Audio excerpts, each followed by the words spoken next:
We were waiting for things to converge. It was still dark. Even if the sun had been up, we would not have needed to look around us.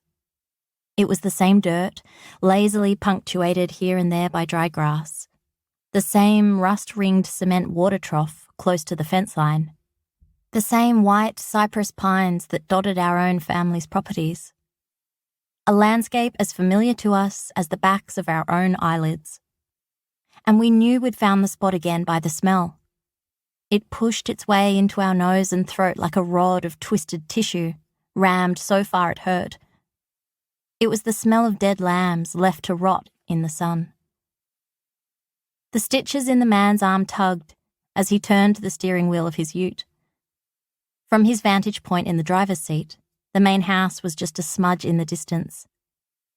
The sun was coming up now. He was checking the fences after his time away from the farm. If he'd driven just a metre closer to the fence line, a metre was nothing on a property like this, he never would have found it. But the ute's cab tipped slightly as he drove over soft ground. The man stood in the space created by the open front door of the vehicle, and the smell hit him the same way it had hit us. He walked around the car and plucked a shovel from the cargo bed. Us kids heard and saw it all. The man's laboured breathing was interrupted only by the occasional shink of the shovel in soil. We watched his face as he winced in pain. We took note of the angle of his shoulders as the blade hit something that did not give, something that was not dirt or a root. We saw him crouch to scoop away earth with one hand, running his fingers along shiny black plastic. It was 4 days since anyone, including us, had seen Esther Bianchi. The sun was properly up now. Sweat dripped into his eyes, trickled down his spine. We saw him blink. He stood back, used the shovel to sweep dirt from the edge of the hole. There were only 5 or 6 inches of earth on top of the package, which seemed to be much longer than it was wide. The plastic was slippery in his hands. Later, the police would admonish the man for moving the body. As soon as he suspected what he had found, he should have called someone. "And what if it was just a calf or something, and I called you and you came for nothing?" the man would say, eyebrows pulled high into his forehead.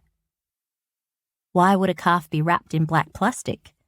The female detective would think, but not say. The man yanked the package with his good arm.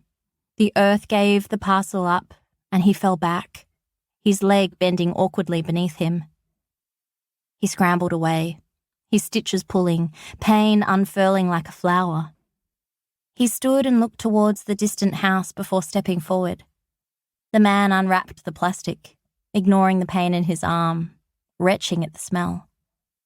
When the parcel's contents came into view, the man turned away, hand held to his mouth. What does it all mean? For now, we can only tell you that we were there, that we watched blood seep through the man's sleeve as he walked away from Esther Bianchi's body and looked around him, as if the answer might be found somewhere in the open field. Thank you for listening to this clip provided to you by Macmillan Audio. To hear more, look for this title wherever audiobooks are sold.